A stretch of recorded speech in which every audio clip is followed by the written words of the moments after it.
So good morning students. Today let us see the another one gas law that is called as Gay-Lussac's law. Yesterday we had discussed about two laws, Boyle's law and Charles law, and today so let us see some other types of laws. Gay-Lussac's law. Actually this law it gives the pressure temperature relationship.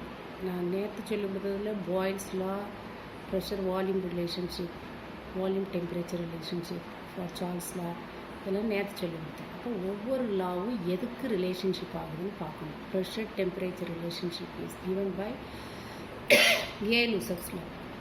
Okay, so how do you define the Gay-Lussac's law? According to the Gay-Lussac's law, at constant volume, the pressure of the given mass of the gas is directly proportional to its temperature. At constant volume, the pressure of the given mass of the gas is directly proportional to the temperature.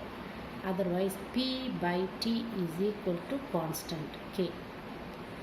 At various conditions, இதை எப்படி எழுதலாம் அப்படின்னா P1 by T1 is equal to P2 by T2. சரிதானா? இப்போ அவகாட்ரோஸ் hypothesis அடுத்த லா அவகாட்ரோஸ் hypothesis. அவகாட்ரோஸ் hypothesis என்ன சொல்லுது அப்படின்னா at constant temperature and pressure, otherwise same conditions of temperature and pressure, equal volume of all the gases contains equal number of molecules.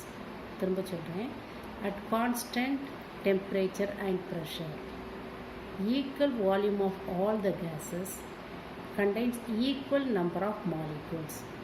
N for number of molecules, V for volume of the gas. So this can be written as V1 by N1 is equal to V2 by N2 is equal to constant. இது வந்து different conditions. சரியா? அப்போ இன்றைக்கி நம்ம ரெண்டு லா பார்த்துருக்கோம். ஒன்று Gay-Lussac's law that gives what pressure temperature relationship, another one is what Avogadro's hypothesis. இப்போ ஐடியல் கேஸ் ஈக்குவேஷன் நீங்கள் 10th கூட படிச்சிருக்கீங்க. ஐடியல் கேஸ் ஈக்குவேஷனை டிரைவ் பண்ணணும்னா நம்ம இதுவரைக்கும் படித்த அந்த 3 லாவையும் ரீகால் பண்ணணும். ஸோ நேற்று சொல்லிக் கொடுத்த பாயில்ஸ் லா படி volume is inversely proportional to the pressure of the given mass of the gas at constant temperature. Charles's law, volume of the gas is directly proportional to the temperature at constant pressure. And Avogadro's law, just now I told you, volume of the gas is directly proportional to the number of molecules present in it. சரியா? அப்போ இந்த 3 லாவையோட ஃபார்முலாவை நம்ம ஞாபகம் வச்சுக்கணும். Boyle's law, what's formula? V is inversely proportional to 1 by P. Charles law, V is directly proportional to T. Avogadro's law, V is directly proportional to N. இப்போ இந்த 3ஐயும் நம்ம கம்பைன் பண்ணால் நமக்கு என்ன கிடைக்கும் அப்படின்னா, இதில் வால்யூம் எது கூட எல்லாம் டைரக்ட்லி ப்ரொபோர்ஷனல் ஆகுது? N and T.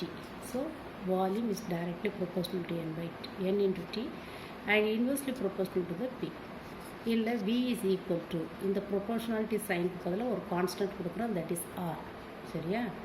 Case constant இது nRT டிவைடட் பை P. இதே இன்னும் சிம்பிளிஃபை பண்ணிங்கன்னா PV is equal to nRT. இதுதான் ideal gas equation. This is what PV is equal to nRT is what ideal gas equation.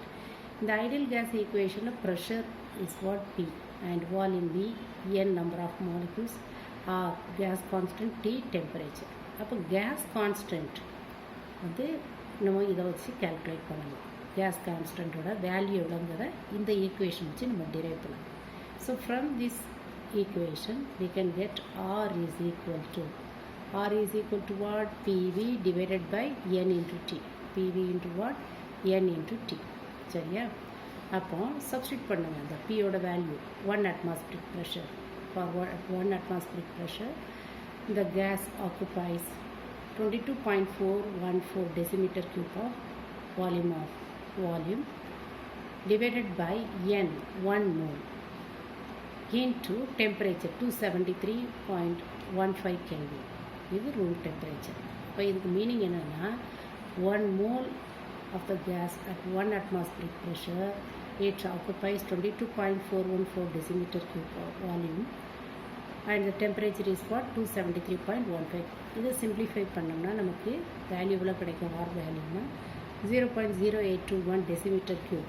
இதெல்லாம் cancel பண்ணணும் சரியா. இதை decimetre cube, ATM and per mole and per kelvin. இதுதான் R gas கான்ஸ்டன்ட்டோட வேல்யூவை derive பண்ணக்கூடிய equation. By using which one? The ideal gas equation. அடுத்து ஒரு லா நம்ம பார்ப்போம், Dalton's law of partial pressure. Dalton's law of partial pressure அப்படின்னா, suppose let us consider a gas cylinder which contains, otherwise which is a mixture of non-reacting gases. அதில் non-reacting gases அந்த case சிலிண்டரில் எடுத்துருக்கோம். For example helium, neon, argon, krypton, xenon, இது எல்லாமே ஒன்றோட ஒன்று react பண்ணாது. அப்போ அந்த மாதிரி கேஸஸ் எல்லாம் அதில் எடுத்துருக்கோம், இனட் கேஸஸ் எடுத்துருக்கோன்னு வச்சுக்கோம். அப்போ total pressure of all the gases is equal to the partial pressure, sum of the partial pressure of the each gas. ஒவ்வொரு கேஸோடைய பார்ஷியல் ப்ரெஷரையும் நம்ம சம் அப் பண்ணோம்னா it gives for total pressure. இதுதான் Dalton's law of partial pressure. Dalton's law of partial pressure definition ரொம்ப முக்கியம். So total pressure of the mixture of non-reacting gases is equal to sum of the partial pressure of each one gas is present in that mixture. சரியா. அப்போ இதில் உள்ள gases எல்லாமே ideal gas ஈக்குவேஷனுக்கு obey பண்ணணும்னு assume பண்ணணும். அப்போ எப்படி எழுதலாம்? ஐடியல் கேஸ் ஈக்குவேஷன் எழுது PV is equal to NRT. அப்போ நம்ம அதுக்கு பதிலாக என்ன போட போகிறோம்? P1 ஃபார் P1 ஒரு ஐடியல் கேஸுக்கு, ஃபஸ்ட் ஐடியல் கேஸுக்கு இது P1 is equal to N1 RT by V. இந்த R constant, T constant, V constant. Only number of molecules மட்டும் மாறும்.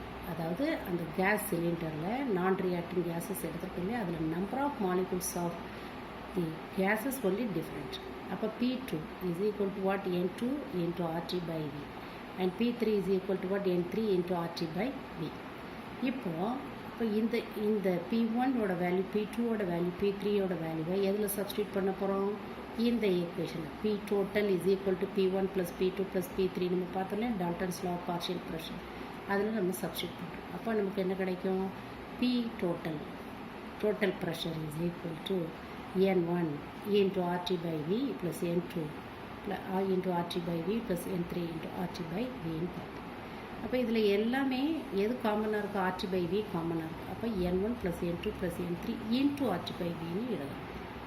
இல்லை அப்படின்னா total pressure is equal to N total number of molecules into RT by Vன்னு எழுதலாம்.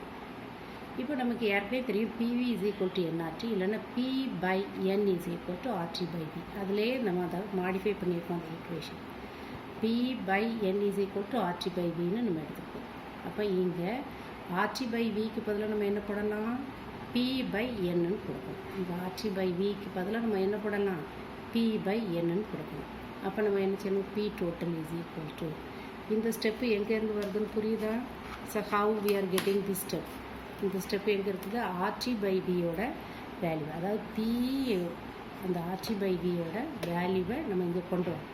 அப்போ நமக்கு என்ன கிடைக்கும்? P total is equal to N total into RT by Vக்கு பதிலாக நான் என்ன பண்ணுறேன்? P by N அப்படின்னா partial pressure of the component I divided by number of moles of component I. சரியா. இந்த I எதை ரெப்ரசன்ட் பண்ணுறது? நம்பர் ஆஃப் காம்பனண்ட்ஸ் I வந்து I, அதாவது எத்தனை காம்பனண்ட்ஸ் இருக்குதோ அதை நம்ம டிஃப்ரெண்ட் லெட்டர்ஸ் வச்சு ரெப்ரசன்ட் பண்ணுவோம். So partial pressure of the ith component divided by Ni. இல்லை அப்படின்னா N total into N total divided by Ni into what? Pi. N total divided by Ni into what? Pi. இல்லை Pi இதிலேருந்து எடுக்கலாம். Pi is equal to what? Ni divided by, சரியா, cross multiplication, Ni divided by N total into partial pressure, total ப்ரெஷரை நம்ம, அதாவது total ப்ரெஷரை இந்த equation வச்சு கால்குலேட் பண்ணலாம். இல்லை டோட்டல் ப்ரெஷரோட வேல்யூ நமக்கு தெரியும், அப்போ நமக்கு partial pressure of the component கண்டுபிடிக்கணும், இந்த ஃபார்முலாவை யூஸ் பண்ணணும். இவ்வளோ partial pressure of the component கண்டுபிடிக்கணும் இந்த ஃபார்முலா, total pressure of the component கண்டுபிடிக்கணும் இது. இப்போ இந்த Ni by N டோட்டல்ங்கிறது வந்து XIன்னு ஷார்ட்டாக எழுதலாம். இந்த XIங்கிறது எதை ரெப்ரசன்ட் பண்ணுதுன்னா mole fraction of the component I. Mole fraction of the component